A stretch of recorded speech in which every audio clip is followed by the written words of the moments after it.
आप भ्रष्टाचार खत्म कैसे करोगे इस देश का? इसलिए ये चीनी खाना तुरंत बंद कर दो। फिर क्या खाओ? गुड़ खाओ। गुड़ बनाते हैं हमारे देश के गरीब किसान। अगर आप गुड़ खा रहे हो तो आपका पैसा किसी न किसी गरीब किसान के पास जा रहा है और वो किसान की गरीबी दूर करने में काम आ रहा है। तो आप गुड़ खाओ ताकि पैसा गरीब किसानों के पास सीधा जाए। और गुड़ में फायदा क्या है? गुड़ में सबसे ज्यादा कैल्शियम है जो हमारे शरीर को हड्डियां बनाने में काम आता है। कैल्शियम से हड्डियां बनती है, कैल्शियम से खून बनता है, कैल्शियम से ये मांस बनता है, कैल्शियम से ये पूरा शरीर बनता है। गुड़ में भगवान का दिया हुआ भरपूर कैल्शियम है। गुड़ में और एक दूसरा केमिकल है फास्फोरस। ये कैल्शियम फास्फोरस की मदद से हड्डियों को मजबूत बनाता है और गुड़ में भरपूर फास्फोरस है। गुड़ में बहुत बड़ी मात्रा में मैग्नीशियम है, मैग्नीज है, पोटेशियम है, सोडियम है। गुड़ हर तरीके से शरीर के लिए लाभकारी है। तो आप गुड़ खाओ, चीनी घर से हटाओ। चाय पीनी है तो गुड़ की पियो, दूध पीना है गुड़ से पियो, दही खाना है गुड़ का खाओ, हलवा बनाना है तो गुड़ का बनाओ, लड्डू बनाने हैं गुड़ के बनाओ, पेड़ा बनाना है, मिठाई बनानी है गुड़ की बनाओ। हर चीज गुड़ से बनती है। और आप तो बहुत भाग्यशाली हैं कि आपका इलाका उड़ीसा बंगाल से लगा हुआ है और ये उड़ीसा बंगाल में भारत का सबसे बेहतरीन खजूर गुड़ बनता है। उड़ीसा बंगाल में भारत का सबसे बेहतरीन ताड़ गुड़ बनता है। ताड़ के पेड़ से निकले हुए रस से जो गुड़ बनता है। तो आपको खजूर गुड़ भी मिलता है, ताड़ गुड़ भी मिलता है, आपको गन्ने के रस वाला भी गुड़ मिलता है। तो आप तो बहुत भाग्यशाली है, तीनों तरह के गुड़ आपके यहाँ मिलते हैं। तो आप यही गुड़ खाओ, इससे शरीर भी स्वस्थ रहेगा और भारत के किसानों को मदद मिलेगी। मैंने एक दिन हिसाब निकाला था, सारे भारतवासी मेरी इस विनम्र अपील को अगर मान लें, चीनी खाना बंद कर दें, तो एक साल में जितने रुपए की चीनी हम खा रहे हैं इतने ही रुपए का गुड़ खाना शुरू कर दें तो 15 करोड़ किसानों को हमेशा के लिए हम करोड़पति बना सकते हैं।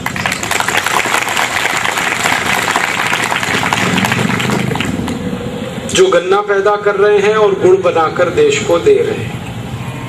आपको मालूम है ये जो चीनी मिल चलाने वाले बेईमान नेता हैं, ये करते क्या हैं? किसानों से जबरदस्ती गन्ना ले लेते हैं और 2-2, 3-3 साल तक उनको पैसा ही नहीं देते। गन्ना ले लेते हैं, पैसे नहीं देते। पैसे 3 साल बाद, 4 साल बाद, 5 साल बाद बेचारे किसान भटकते रहते हैं। फिर मैं किसानों से कहता हूं कि आप इनको गन्ना देते क्यों हो? तो किसान मुझे कहते हैं कि इन बेईमान नेताओं ने कानून बना रखे हैं कि जिस इलाके में चीनी मिल खुल गई है वहां के आसपास के सारे किसान अपना गन्ना उसी चीनी मिल को देंगे, नहीं तो किसानों को पुलिस पकड़ती है, परेशान करती है, लाठीचार्ज भी हो जाता है उनके साथ। और ये सारे चीनी मिलों में कई सालों से किसानों के पेमेंट रुके हुए पड़े हैं। तो आप इन चीनी को खाकर शरीर को खराब मत करिए, किसानों को बर्बाद मत करिए। इसलिए मैंने कहा गुड़ खाइए, अपना शरीर अच्छा बनाइए, भारत के किसानों की भी मदद करिए। एक आखिरी छोटी सी बात मैं आपको याद के लिए कहना चाहता हूँ, आप इसको हमेशा सबको कहिए। आप खाना खाएं और खाने के बाद पीछे से थोड़ा गुड़ जरूर खाएं। ये गुड़ जो है ना, खाने को, पाचन को जल्दी कराता है, माने खाना जल्दी हजम होता है अगर आप गुड़ खाते हैं। तो आप खाना खाइए, लंच या डिनर, दोपहर का या रात का, और पीछे से थोड़ा गुड़ खा लीजिए, तो सारा खाना आपका लगभग 4 घंटे में हजम हो जाएगा। वैसे खाने को हजम होने में 6 घंटे लगते हैं, लेकिन गुड़ खा लिया अगर आपने खाने के पीछे तो वो 4 घंटे में ही हजम होगा। खाना हजम होने का मतलब आप जानते हैं, उसका खून में बदल जाना। जो कुछ भी हम खाते हैं इसी का खून बनता है। तो खाना खाएंगे, हजम हुआ, खून में बदल गया। 4 घंटे में ये काम होता है गुड़ की मदद से। अब दूसरी बात याद रखिएगा, कि अगर खाने के बाद आपने 1 चम्मच चीनी खा ली तो ये खाना कभी भी हजम नहीं होगा। पता है क्या होगा? ये 1 चम्मच चीनी खाने को हजम नहीं होने देगी। क्यों नहीं होगा खाना हजम, आप पूछोगे ये प्रश्न। बात ऐसी है कि चीनी जैसे ही हम खाते हैं, हमारे पेट का जो जठर एपिगैस्ट्रियम है वो अम्लीय हो जाता है, एसिडिक हो जाता है। और जठर अगर एसिडिक हुआ है तो फिर खाना हजम नहीं हो पाता। खाने को हजम होने के लिए जठर को, एपिगैस्ट्रियम को क्षारीय होना चाहिए, एल्कलाइन होना चाहिए। चीनी खाते ही वो एसिडिक हो जाता है। फिर क्या होता है कि खाना हजम नहीं होता, फिर वो खाना सड़ता है। सड़ा हुआ खाना कोलेस्ट्रॉल में बदलता है और वो कोलेस्ट्रॉल 103 बीमारियों का कारण बनता है। इसलिए चीनी कभी भी मत खाइए। और आप जैसे ही चीनी छोड़ देंगे, आप देखेंगे आपका शरीर बहुत हल्का हो जाएगा। जितने लोगों का वजन बढ़ा हुआ है वो सब अपने आप कम हो जाएगा। जिनके घुटनों में दर्द है, चीनी बंद करते ही ये दर्द कम हो जाएगा। जिनका हाई बीपी है, बीपी कम होगा। जिनकी शुगर बढ़ी है, शुगर कम होगी। हर बीमारी आपकी ठीक होना शुरू हो जाएगी। तो चीनी छोड़ें, गुड़ खाएं, ये मेरा निवेदन है।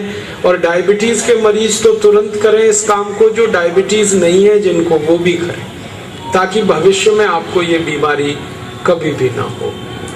आगे चलें और अब एक दूसरी बीमारी की बात करें जो है हाई ब्लड प्रेशर। डायबिटीज की बात मैंने की, अब हाई बीपी की बात करें। हाई ब्लड प्रेशर बीमारी को ठीक करने के लिए 3 प्राणायाम बहुत जरूरी हैं।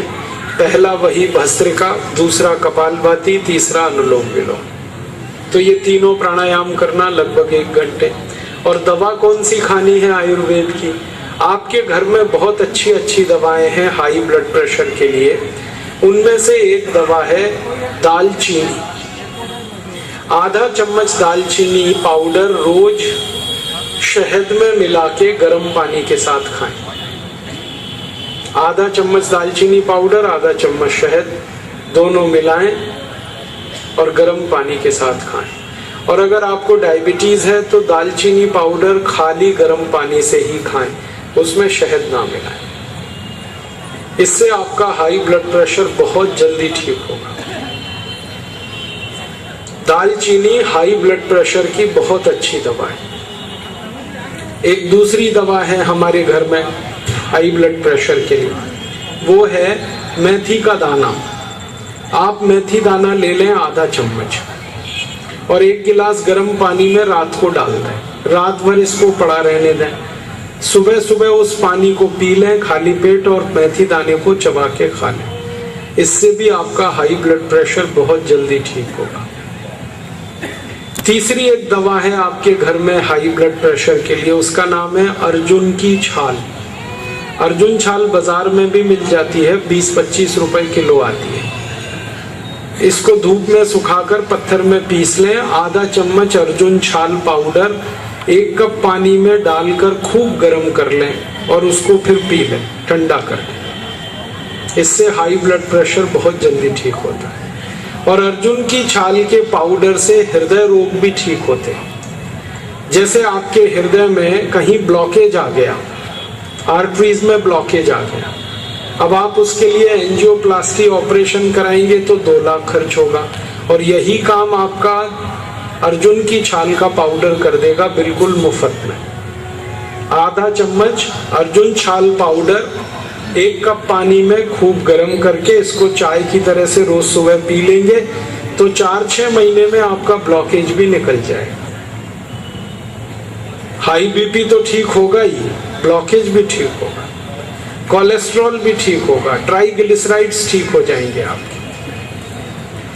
ये अर्जुन जो है ना, अर्जुन की छाल, ये कमजोर दिल वालों की सबसे अच्छी दवा है। कई बार आपको डॉक्टर अगर ऐसा कहता है कि आपका दिल बहुत कमजोर है तो आप जरूर इस अर्जुन की छाल का उपयोग करिए। और एक दवा बताता हूं आपको हाई बीपी की बहुत अच्छी, लौकी का रस पिए। 1 कप लौकी का रस हर दिन सवेरे खाली पेट पिए, नाश्ता करने से 1 घंटे पहले। और इस लौकी के रस में 5-6 पत्ते धनिया के, 5-6 पत्ते पुदीना के, 5-6 पत्ते तुलसी के पीस के जरूर डालें, और 3-4 काली मिर्च, ये सब मिला के फिर आप लौकी का रस पिए। तो हाई ब्लड प्रेशर भी ठीक होगा इससे, शुगर भी नॉर्मल होगी इससे, और आपके हृदय के रोग भी ठीक होंगे, कोलेस्ट्रॉल भी ठीक होगा, मोटापा भी घटेगा, शरीर हल्का हो जाएगा आपका। और एक अच्छी दवा बताता हूं आपको हाई ब्लड प्रेशर के लिए, वो भी आपके घर के आसपास मिल जाएगी। उसका नाम है बेल पत्र के पत्ते। बेल पत्र का जो पेड़ है उसके पत्ते जो हम शंकर भगवान को चढ़ाते हैं, आप सभी पहचानते हैं उसको। तो बेल पत्र के 5 पत्ते ले लें, पत्थर में पीस लें, इसकी चटनी बन जाएगी। और इसको 1 गिलास पानी में डालकर इतना गर्म करें कि पानी आधा हो जाए, फिर इसको ठंडा करके पिए। ये बेलपत्र के पत्ते का काढ़ा है, इसको आप हर दिन पिएंगे तो हाई ब्लड प्रेशर सबसे जल्दी ठीक होता है। जो लोगों को 20-20 साल से हाई ब्लड प्रेशर है, उनको आप कहिए कि ये बेलपत्र के पत्ते का काढ़ा पिए और प्राणायाम करें, 1.5-2 महीने में उनका बिल्कुल ठीक हो जाएगा। जो 20 साल से है वो बीमारी 1.5-2 महीने में ठीक हो जाए। इतना अच्छा है ये बेलपत्र। मेरा निवेदन है कि आप सभी शंकर जी को जब पूजा करते हैं और बेलपत्र उनको चढ़ाते हैं, तो ये बेलपत्र मंदिर में ना छोड़ें, शंकर जी को स्पर्श करा के वापस ले आए और इसकी दवा बना के खाएं। क्योंकि आप शंकर जी के मंदिर में छोड़ देते हैं और वो पुजारी उसको कचरे के डिब्बे में फेंक देता है। हर सोमवार को हजारों मीट्रिक टन बेलपत्रे बर्बाद होते हैं इस देश में। और मैंने इसका सोचा एक दिन हिसाब कि जितने शंकर मंदिर हैं और जितने बेलपत्र के पत्ते चढ़ाए जा रहे हैं, अगर हम वो बेकार ना करें, उतने ही पत्तों से भारत के 20 करोड़ लोगों का ब्लड प्रेशर ठीक किया जा सकता है। तो अब आपको मंदिर की पूजा के पद्धति में थोड़ा बदलाव करना है। शंकर जी के मंदिर में जाइए, बेलपत्र चढ़ाइए, लेकिन शंकर जी को स्पर्श करा के वो वापस ले आइए। वो शंकर जी का प्रसाद है और उसको आप चबा के खा लीजिए और पीछे से गर्म पानी पी लीजिए, तो आपका मोटापा कम कर देगा, बीपी कम कर देगा, शुगर कम कर देगा, कोलेस्ट्रॉल कम कर देगा, ट्राइग्लिसराइड कम हो जाएंगे। इतनी बीमारी अकेले बेलपत्र से ही हो जाएगी ठीक। और अगर यहाँ कोई मंदिर के पुजारी बैठे हैं तो उनको तो निवेदन है मेरा कि जितने बेलपत्र मंदिर में आते हैं उसको धूप में सुखा लें और उसका पीस के पाउडर बनवा लें, और मंदिर में आने वाले हर भक्त को पुड़िया बना बना के वो बेलपत्र के पाउडर की दे।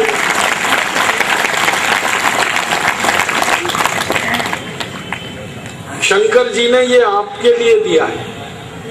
शंकर जी को तो कोई हाई बीपी नहीं है, ना लो बीपी है, ना उनको डायबिटीज है, ना उनको कोलेस्ट्रॉल है। ये आपके लिए दिया है। और हमारे शास्त्रों में कहा गया है कि ईश्वर को जो अर्पित होता है वही प्रसाद है, तो बेलपत्र ही प्रसाद है आपके।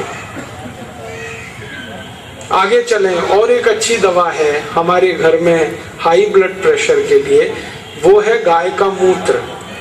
ये जो देशी गाय होती है, भारतीय गाय है, इसका आधा कप ताजा मूत्र रोज सुबह खाली पेट जो भी पी लेगा, उसी का हाई ब्लड प्रेशर ठीक हो जाएगा। और देशी गाय के मूत्र से शुगर भी ठीक होती है, डायबिटीज भी ठीक होती है, मोटापा कम होता है। देशी गाय का मूत्र पीने से एसिडिटी ठीक होती है, हाइपर एसिडिटी ठीक होती है, अल्सर ठीक होता है, पेप्टिक अल्सर ठीक होता है। देशी गाय का मूत्र पीने से दमा ठीक होता है, अस्थमा ठीक होता है।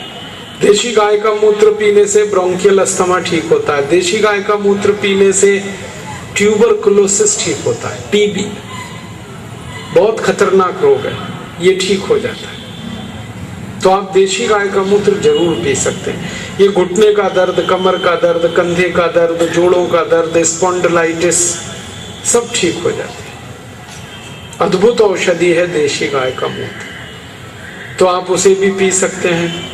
आपके घर के आसपास जहां भी देशी गाय है आप ले सकते हैं। बस